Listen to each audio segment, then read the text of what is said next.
Digamos que el Fondo de Cultura Económica tiene un lugar bastante particular dentro de los esquemas habituales. Es mucho más que una editorial, se convirtió en un centro cultural importante, ¿no? Es como una universidad, es un lugar donde se busca y se difunde el conocimiento. 80 años es mucho tiempo. Son muchos los riesgos que ha sabido tomar el Fondo de Cultura Económica en este lapso. Tienen muy claro qué es lo que están haciendo, hacia dónde van y la construcción de las diferentes líneas editoriales. Las características del Fondo de Cultura Económica responden a una historia muy particular nuestra, de México. Y hablar en México del Fondo de Cultura Económica es hablar de una de las instituciones más importantes para el desarrollo de contenidos.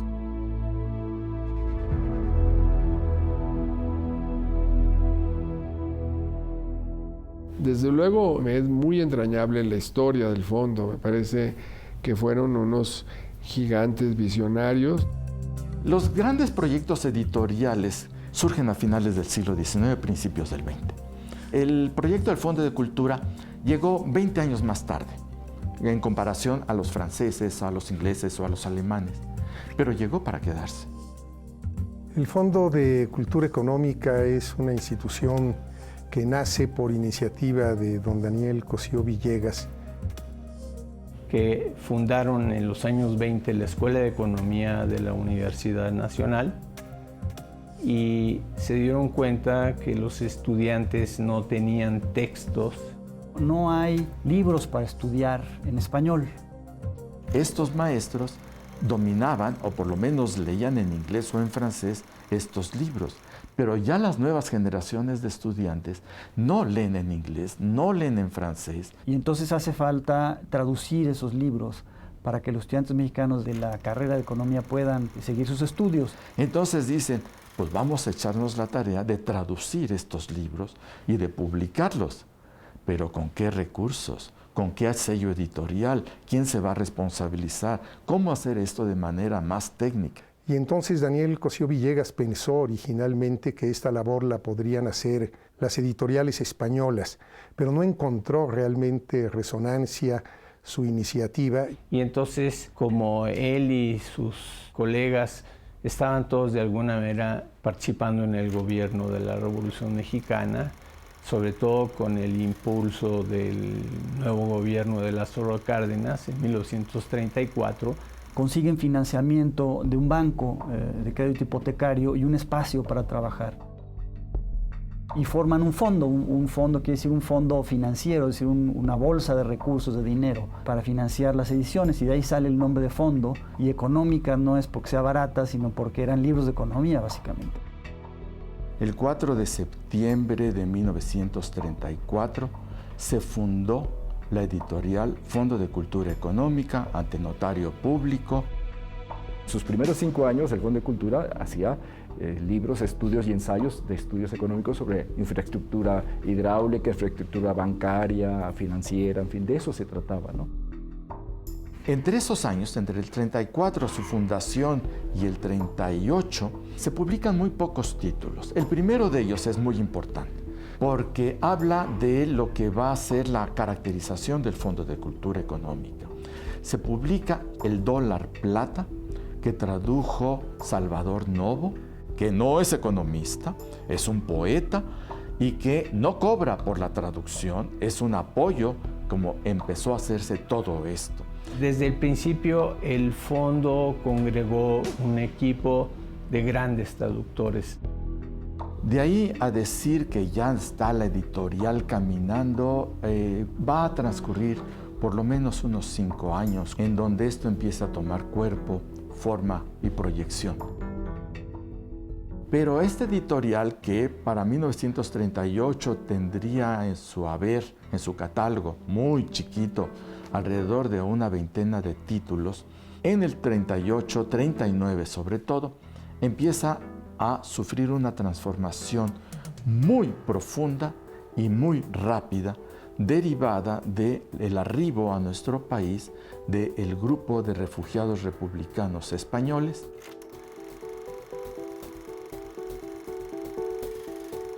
como una costilla del Fondo de Cultura Económica, Alfonso Reyes, con Daniel Cosío Villegas, crea la Casa de España en México, hoy Colegio de México, y entonces se reciben ahí a los grandes intelectuales, a los grandes humanistas, y estos exiliados empezaron a trabajar de manera muy vinculada al Fondo de Cultura Económica.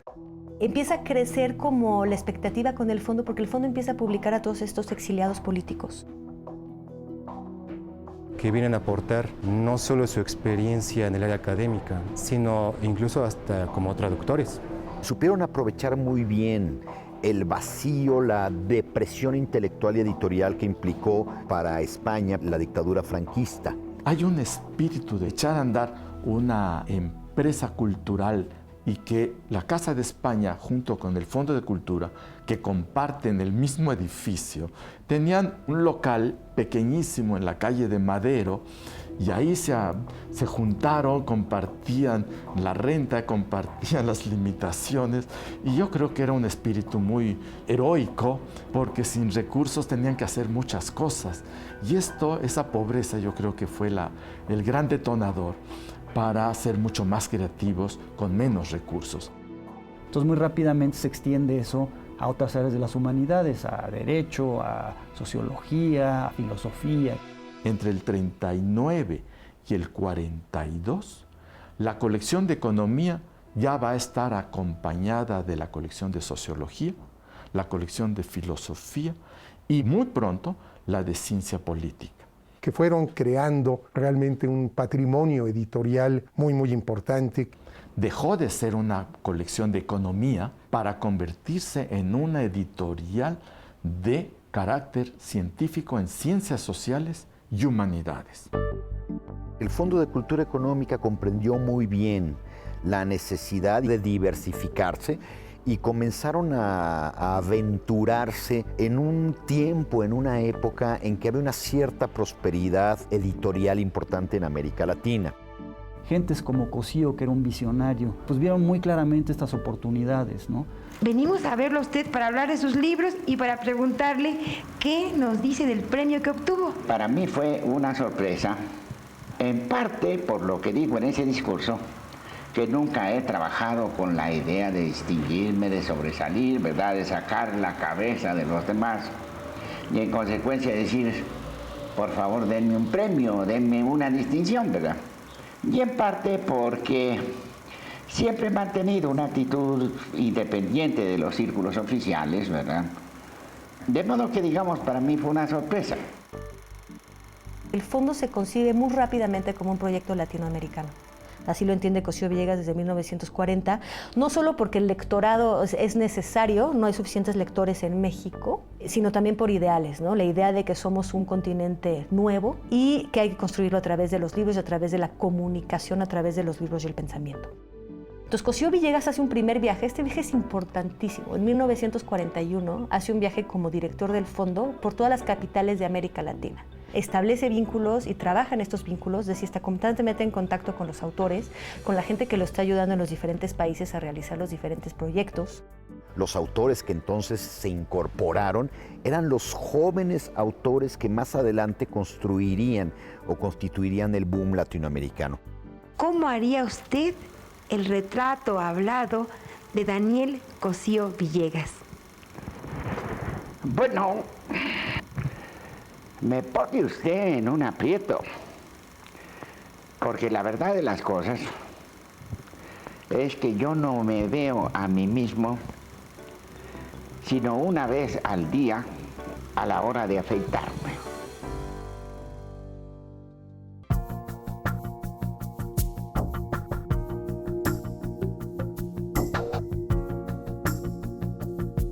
Una editorial, genéricamente, es un centro estratégico de la sociedad para difundir ideas a través de los libros que publica.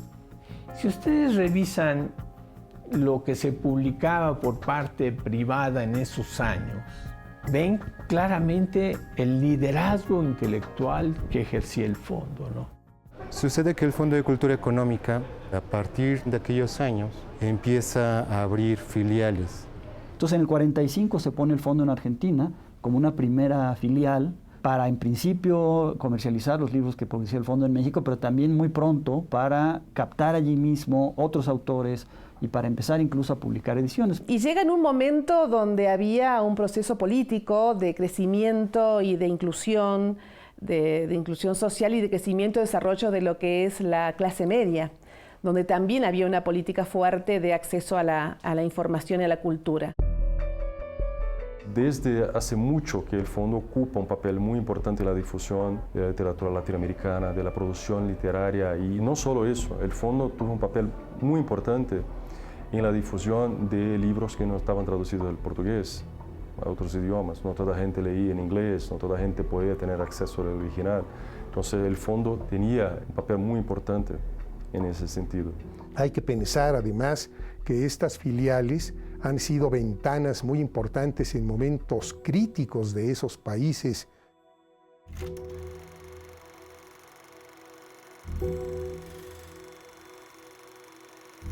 No creo que haya habido una editorial durante toda la dictadura franquista que haya tenido las puertas abiertas para el conocimiento de aquellos españoles que se quedaron en España y que no llegaron exiliados a México y que tuvieron en el Fondo de Cultura Económica la posibilidad de un respiro y de una luminosidad en momentos de terrible oscurantismo.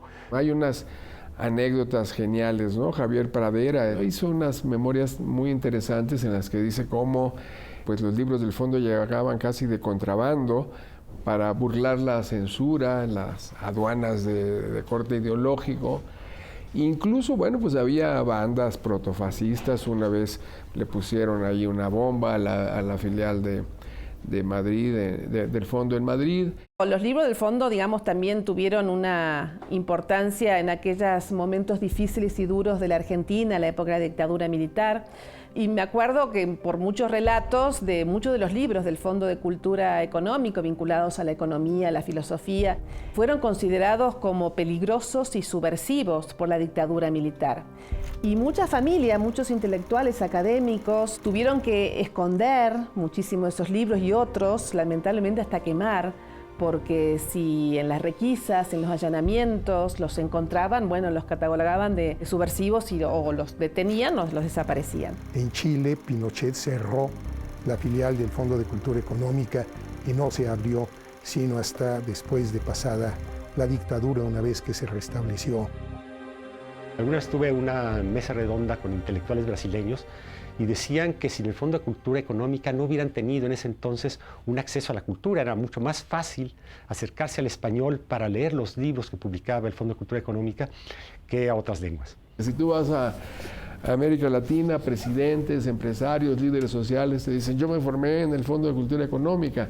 A eso se le llegó a llamar la universidad en el hogar, porque eran grandes introducciones a todas las disciplinas. En alguna ocasión yo le pregunté al gran historiador brasileño Hélio Jaguaribe cuál había sido su maestro. ¿Quién fue su maestro? Le pregunté y me dijo, mi maestro, el Fondo de Cultura Económica. El Fondo de Cultura ha tenido 14 directores en su historia. Y los dos primeros son realmente la piedra fundamental, ¿no? El fundador, que es don Daniel Cosío Villegas, que abandonó la tarea editorial. Lo abandonó porque se embarcó a partir de 1948 en la construcción de la historia moderna y contemporánea de México, una gran obra. Don Daniel dejó el fondo, yo creo, cuando tendría unos 60 años, una cosa así. Y para encargarse de la editorial, se trajo de Argentina a su gerente, que era Arnaldo Orfila Reynal. Orfila era una persona muy comprometida. Él participó en la fundación de una universidad popular en Argentina. Fue miembro del Partido Socialista y tenía muchísimos amigos que había hecho en los diferentes países de América Latina, en congresos, inclusive el Congreso de México, donde conoce a Daniel Cosío Villegas. Entonces, toda esta gente se conoce, todos los que eran estudiantes en ese tiempo, estudiantes de izquierda, se conocen y mandan sus cosas al fondo. Rómulo Betancourt y Rómulo Gallegos, por ejemplo, de Venezuela, cuando salen al exilio, bueno, mandan sus obras al fondo. Orfila es uno de nuestros maestros, es uno de los editores que nos ha enseñado lo que es la edición. Evidentemente, Cosío Villegas es el que echa a andar el proyecto, el que lo consolida, el que le da todos los hilos conductores para el proyecto. Pero Orfila lo amplía, lo consolida, lo proyecta a nivel continental, inclusive empieza a explorar el mercado europeo. Empiezan a aparecer en México obras de una impronta europea importantísima, ¿no? Obras de Foucault, obras de historiadores, obras de sociólogos y de filósofos de primera talla. Esos años en que la edición en lengua española estaba postrada a partir del franquismo en España, fue el momento en que México y Argentina eran los líderes de la edición. El Fondo de Cultura, como todas las grandes editoriales, distribuye su quehacer editorial en colecciones. Es decir, no se publican libros sueltos. Esto me parece que es muy importante, porque gracias al sentido de colección es muy fácil saber qué significación y qué ubicación tiene un libro que se publica. Las primeras colecciones, naturalmente, es economía. Inmediatamente después, filosofía, hacia 1939, sociología, historia, literatura. Después va a venir la de antropología. Y luego en el 48 se funda una colección clave. Breviarios fue una colección que puso al alcance de los jóvenes obras que de otra manera nunca hubieran podido conseguir.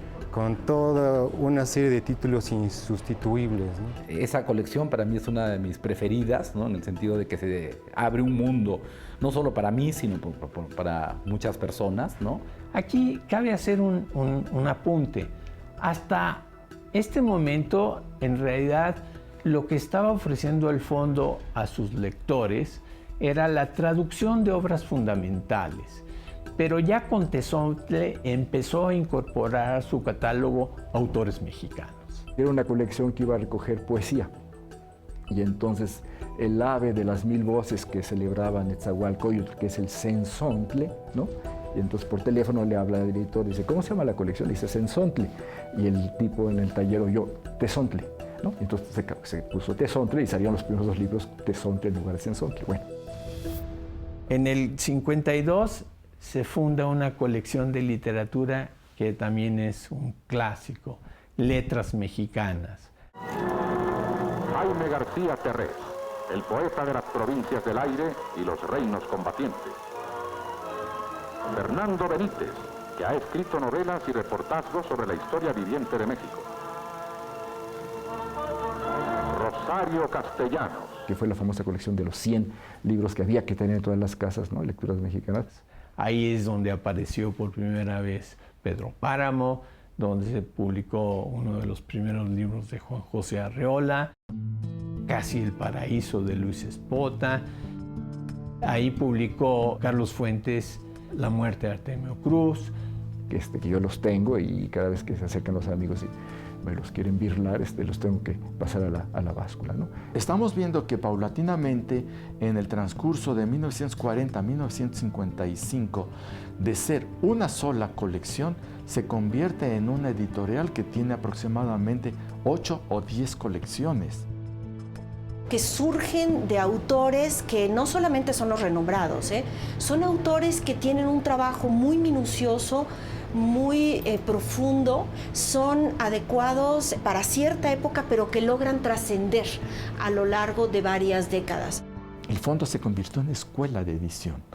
Venían a trabajar como eventuales, se quedaban 1, 2, 3 años y aprendían esta cosa de la administración, esto del diseño, esto aquello de la producción, esto de la corrección de pruebas, etc. Es evidente que en el fondo existía un gran equipo que en las distintas especialidades que estaban detrás de estas colecciones que hemos mencionado, había gente de primera que estaba atentísimo a lo que estaba pasando en el mundo. Éramos todos un equipo que estaba formado por gente con diversas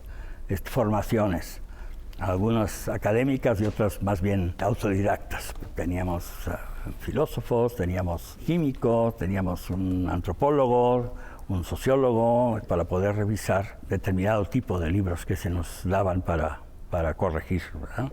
Luego hay un paréntesis horrendo. En 65, Díaz Ordaz corrió a Orfila de la peor manera. Díaz Ordaz nombró para reemplazar a Orfila a Salvador Azuela. 3 de los directores, Daniel Cosío Villegas, Arnaldo Orfila, Salvador Azuela, son prácticamente de la misma edad. No obstante, las diferencias son notabilísimas. El gran emprendedor, que fue Daniel Cosío Villegas, no se compara con el gran organizador, que fue Orfila, ni se compara con el gran constreñidor, limitador, el gran hombre que limita todo realmente, que fue Salvador Azuela. Que permaneció al frente de la editorial de 1965 a 70.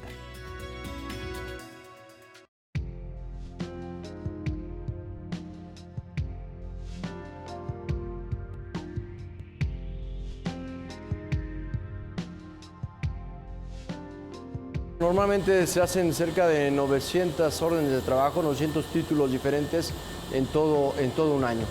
Básicamente todas las colecciones que tiene Fondo las procesamos aquí en las instalaciones. Aquí tenemos el gran problema. Cada nuevo presidente, cada sexenio, traía consigo nombramientos nuevos. Ha habido muchas editoriales financiadas por gobiernos, pero que cuando pasa un periodo determinado y el presidente en turno no está de acuerdo con algo o no le interesa simplemente financiar un proyecto de ese tipo, desaparecen. Del fondo no. El fondo tenía tal prestigio que no tenían más remedio que nombrar a gente notable, ¿no? Entonces, el tener directores de esa magnitud le permitía sobrevivir al fondo. Los avatares del tiempo y de los gobiernos podrán haber ido más o menos en algunos sentidos, pero que ahí está el fondo. Y es quizá la única editorial de un gobierno que ha subsistido de tal manera, ¿no? El fondo tiene un catálogo histórico de más de 10,000 títulos a lo largo de estos 80 años. Ahora, de esos 10,000 títulos están vigentes, están en circulación, una tercera parte. En la actualidad, el Fondo de Cultura Económica publica 2 títulos diarios. De esos 2 títulos diarios que publica el fondo, porque publica alrededor de 700 títulos al año, pues uno es una novedad y otro es una reimpresión. El catálogo siempre está integrado por un fondo vivo, que son estos libros que podemos encontrar. Porque hay que tener en cuenta que el Fondo de Cultura Económica también tiene una política de reedición muy importante para mantener vivos títulos que no envejecen, que no mueren. Hay una centena de títulos que todos los años se están reeditando con tirajes cortos, medianos o amplios tirajes. Laberinto de la Soledad, 100,000 ejemplares cada 6 meses, los de abajo cada año. Esos son, digamos, títulos importantes para una empresa editorial y son muy representativos. A mí en particular me llama mucho la atención que en los últimos años se le haya dado mucho impulso a las novedades. Es muy positivo porque hay muchísimas cosas que nos encantaría que llegaran al público. No obstante, el catálogo histórico del fondo es amplísimo también. Y entonces estamos en la disyuntiva de que el fondo necesita constantemente conmensurar cuáles obras importantes requieren ya reinversión, requieren ya reimpresión. Y esa no es una decisión fácil, ¿no? Bueno, tiene justamente esta característica de sí tener una lógica pues empresarial para su funcionamiento, ¿no? Eso es muy importante porque creo que eso le da, dentro del apoyo gubernamental que recibe, mucha eficiencia. Por su situación financiera y su condición corporativa o semi-empresarial y semi-estatal, puede darse el lujo de arriesgar donde otras editoriales no pueden hacerlo, como tiene un cierto colchón donde caer.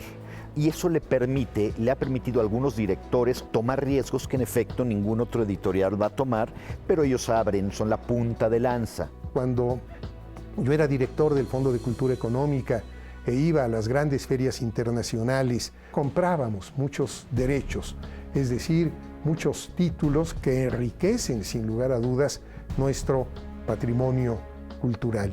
Ellos hacen exactamente lo mismo que cualquier editorial. Van a las ferias de libros donde se compran y se venden derechos y compran los derechos para producir ciertos libros en México. Desde luego no creo que ofrezcan las cantidades que ofrecen los grupos más importantes como Random House o como Planeta, como Alfaguara. No creo que ellos estén en las subastas, pero sí están allí para encontrar los libros que son de interés y traerlos a México. Esto no es una tarea fácil, porque tienen que competir con empresas con muchos recursos para la compra y venta de títulos. Y el Fondo de Cultura no tiene recursos para comprar autores caros. Entonces tienen que hacer un malabar para buscar autores de muy buena calidad y que no estén en el top 10. Porque más o menos la mitad de los títulos que publica proceden de otras lenguas. Eso es muy importante. Alguien podría decir, bueno, pero si es una editora nacional, ¿por qué tiene que estar publicando títulos de otras lenguas, traducciones de otras literaturas? Pues lo tiene que hacer precisamente para que el recipiendario de esas colecciones pueda tener acceso a la cultura universal. Que el Fondo de Cultura Económica traduzca y financie la promoción de obras en otras lenguas es una cosa insólita, y además ciertos libros que no necesariamente han tenido éxito en el mercado extranjero, pero que sí han tenido éxito y reconocimiento en términos de la academia, libros que son leídos por los poetas, los narradores contemporáneos, los profesores, los académicos, es otro de los riesgos que solo el Fondo de Cultura Económica puede tomar. ¿Por qué? Pues porque no es rentable publicar a Sor Juana Inés de la Cruz, pero si no lo hace el Fondo de Cultura Económica, no hay ninguna otra editorial, precisamente porque no es rentable su publicación, que pueda hacerlo.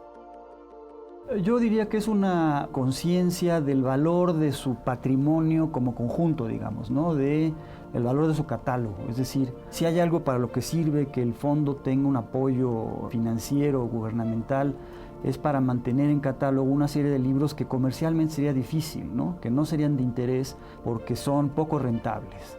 Es una labor que no podría hacer fácilmente ninguna otra editorial más que el Fondo de Cultura Económica, porque es una institución del Estado, es decir, es una institución que cuenta con recursos fiscales para publicar lo que no es rentable en términos económicos, pero que es de una altísima rentabilidad en términos culturales.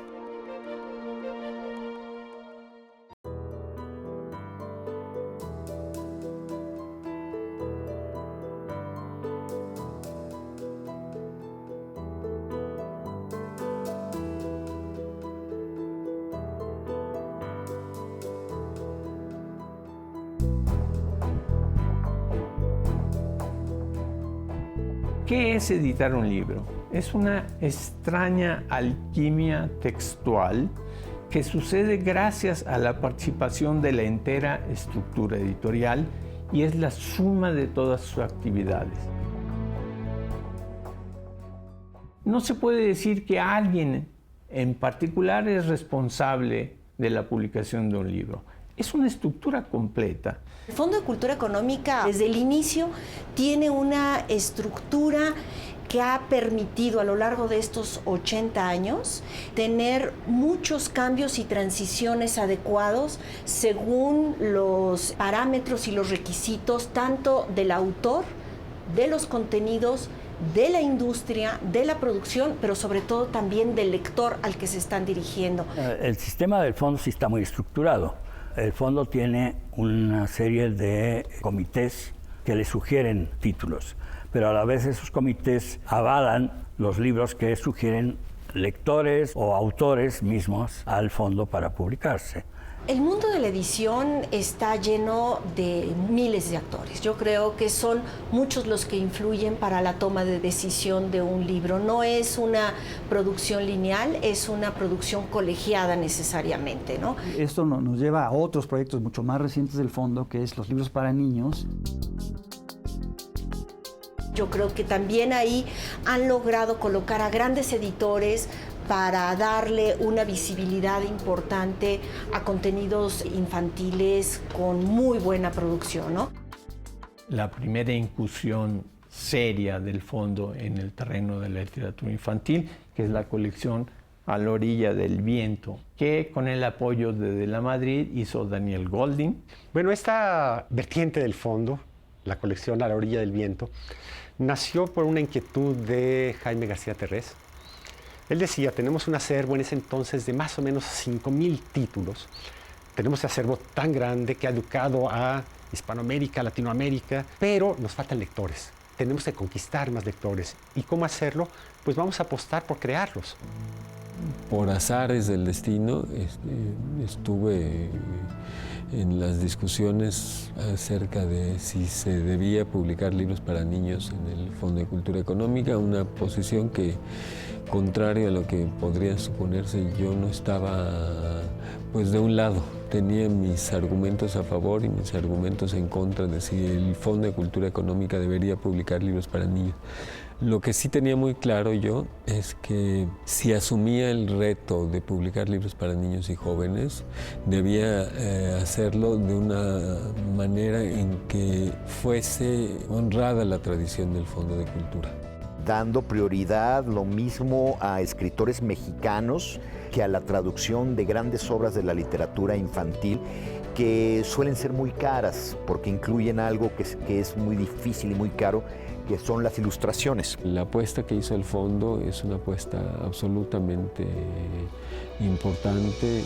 Y para una editorial particular, financiar la traducción y la divulgación de libros infantiles extranjeros hubiera sido prácticamente imposible. Y ver a los niños tirados en el piso, que también eso forma parte de la estrategia del fondo, pues es decirle, la lectura no es de aula, sino la lectura es un lugar donde tú puedes jugar y puedes manipular y puedes manosear.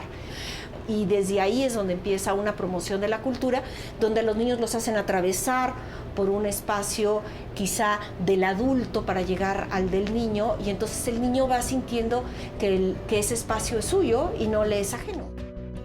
La construcción de los centros culturales es motivado con el pretexto del libro, ¿no? Es decir, el libro es un pretexto siempre de reunión, de discusión, y por lo tanto que los fondos de cultura económica hayan hecho librerías como centros culturales, como pueden existir pequeños lugares, librerías, donde te sientas a leer y a tomar un café, lo que están haciendo es la reunión de diversos placeres para motivar la discusión de los contenidos. Es un lugar que es tan cálido que nadie sale, lo cierran a las 11 de la noche. La gente está sentada en los sillones, hojeando los libros, o tomando un café y trabajando en su computadora, o revisando los libreros. De lo que se trata no solamente es que leas, sino que te apropies del contenido. El fondo creo que está en un buen punto. Ha mejorado su estructura, ha cuadruplicado su superficie de venta, su catálogo, tiene actualmente una decena de filiales en el mundo, es una institución que ha salvaguardado muy bien su renombre internacionalmente.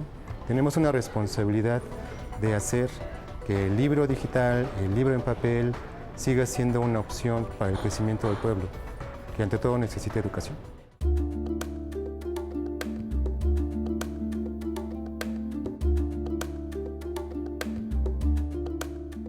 La edición pertenece a una industria cultural clave y que la actividad editorial se inscribe en un circuito social de comunicación, ese que va del autor al lector y que incluye como pasajes intermedios y necesarios al editor, al librero, al bibliotecario y por supuesto a los destinatarios de todo ese esfuerzo que son los lectores, ¿no? todo lo que ha pasado el Fondo de Cultura Económica, ¿no? Es decir, desde el punto de vista político, económico, tecnológico, hablar ahora de un Fondo de Cultura Económica capaz de seguir adelante a sus 80 años, pues habla, insisto, de una madurez impresionante. El trabajo que ha desarrollado el fondo a lo largo de todos estos años, los libros que ha publicado, las oportunidades también que ha generado de distribución con las librerías, sí han representado un tema importante, creo que para la industria editorial y en los años recientes para la industria editorial independiente.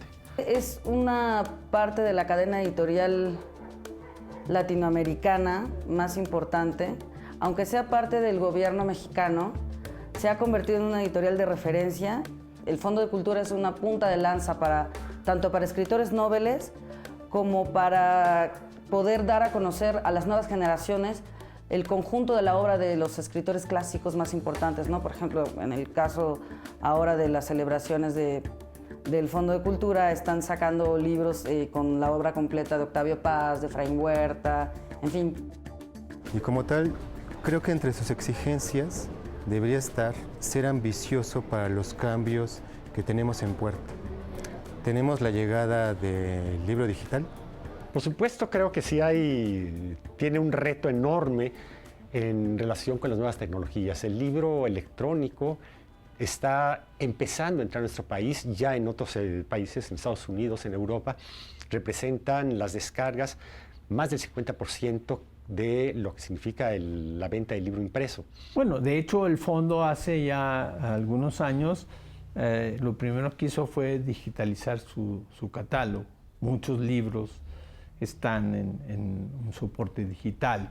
No, pues ya empezó a enfrentar el cambio con la digitalización de una serie de documentos y libros, y creo que lo está enfrentando con la misma fortaleza que siempre ha tenido para enfrentar todos los cambios políticos y coyunturales del mundo de la edición, ¿no? Está atento a lo que está pasando. No ha crecido con el mismo ritmo el consumo de libro digital en nuestros países. Parte por la mala infraestructura en telecomunicaciones, los caros servicios que hemos tenido, la capacidad adquisitiva baja también para comprar las tabletas y para bajar los libros. El crecimiento de consumidores ha ido bajando. México creo que todavía está apenas entrando, pero el catálogo cada vez está siendo mayor. Las tabletas y los e-books y los dispositivos en los que se pueden leer estos libros, estas descargas, están siendo cada vez más amplios y México no puede estar atrás. Y por supuesto el Fondo de Cultura Económica es la primera editorial que tiene que entrarle a este nuevo reto, ¿no? Claro, estamos preparados para los cambios que son previsibles, ¿no? Seguramente las propias reformas que están ocurriendo en México pueden abaratar el acceso, hacer más accesible el libro en plataforma digital. Hay que tener muy claro la historia de la edición para no irse con la finta de que ya va a desaparecer el libro impreso y todo se va a volver digital. No es cierto. Si tú vas a la Feria de Frankfurt y ves la cantidad de libros que se publican en el mundo, nunca en la historia se han publicado tantos. Está muy difícil que todo eso que está concentrado ahí, de repente desaparezca. No leo el libro, no. Y esa discusión ya creo que ya pasó, ¿no? Porque yo creo que los argumentos que daban tanto uno como otros no eran tan extraños, ¿no? No puedo viajar en un avión con 50 libros. Pues sí, no, si vas uno a llevar 50 libros en un avión, pues sí, lleva una tableta, ¿no? Para hacer una tesis, ¿no? Y otros que dicen, no, es que no puedo vivir sin el olor de las páginas, y no, pues sí, que te lo compres, ¿no? Entonces hay una convivencia frente a eso, ¿no? En términos de producción, el Fondo de Cultura Económica es el que más producción tiene en lengua hispana de libro en la plataforma digital. Su crecimiento es exponencial en su oferta. En 2010 tenía 70 títulos. Al finalizar el año pasado teníamos 700. Este año vamos a cerrar con 1000 títulos en la plataforma digital. Lo más interesante de la nueva tecnología es que captura nuevos sectores de lectores, ¿no? Lectores que a lo mejor no tenían la facilidad ni el gusto porque en la escuela te vacunan contra la lectura, ¿no? Yo creo que tenemos para rato con libros en los dos formatos, en papel impreso y digital. Bueno, me parece muy interesante el ejercicio que ha llamado el actual director de abrir un poco a la opinión de los lectores de fondo, de la gente que le interesa el fondo, pues que sugieran qué es lo que les gustaría hacer. Bueno, eso es lo que estamos ahora consultándole al mundo del libro en español. ¿Qué esperar del fondo para la siguiente década? Nos han escrito lo mismo Fernando del Paso, que Juan Villoro, que Ricardo Piglia, que Sergio Ramírez, es decir, de todo el mundo de habla hispana. Vamos a procesar todo lo que nos han dicho. Cerca de 400 aportaciones tenemos de todo el mundo. El fondo tiene por delante muchas cosas que hacer. Tiene un terreno fértil porque el panorama editorial en México está concentrado en este 80% de las empresas multinacionales que se dedican a publicar lo que puede vender. No se arriesgan. A diferencia de las grandes editoriales, tiene entre los motivos de su prestigio el que le da ante toda importancia a la calidad de las obras. La inclusión de autores de prestigio académico, de buena pluma y de empatía con el público. Creo que eso debe ser como una de las tónicas de su línea editorial que no debe de perder nunca, porque si por algo se ha ganado el respeto es porque ante todo quiere que la gente tenga acceso a obras importantes, obras que van a colaborar en su formación y en su crecimiento personal y colectivo. Mi deseo es que el fondo no solo siga trabajando en ese sentido, sino también que aumente su perfil y que tenga presencia cada vez más fuerte, porque demanda sí existe. Cada vez hay más gente interesada, cada vez hay más gente leyendo en español, cada vez hay más interés por México y por otros países latinoamericanos. Que debe seguir promoviendo desde luego la conservación de los espacios librescos como espacios culturales. Sí debe, me parece, asumir y trabajar muy directamente con el cuerpo diplomático y la gestión cultural de México en el extranjero. Creo que ahí debería tener una política más intensa y que el catálogo se siga renovando. Si el fondo mantiene esa línea, creo que estamos del otro lado. Y creo que no importa el embate de las grandes corporaciones, ni la llegada del libro digital, ni la llegada de las crisis financieras. El libro por sí mismo tiene todavía para vivir mucho y el fondo en México tiene un gran papel en ello. El Fondo de Cultura es una institución que, si algo podemos celebrar, es que está vivo, activo, poderosamente distribuyendo sus obras. Es un consorcio en la medida en que integra a muchas otras instituciones indirectamente, que es un referente cultural.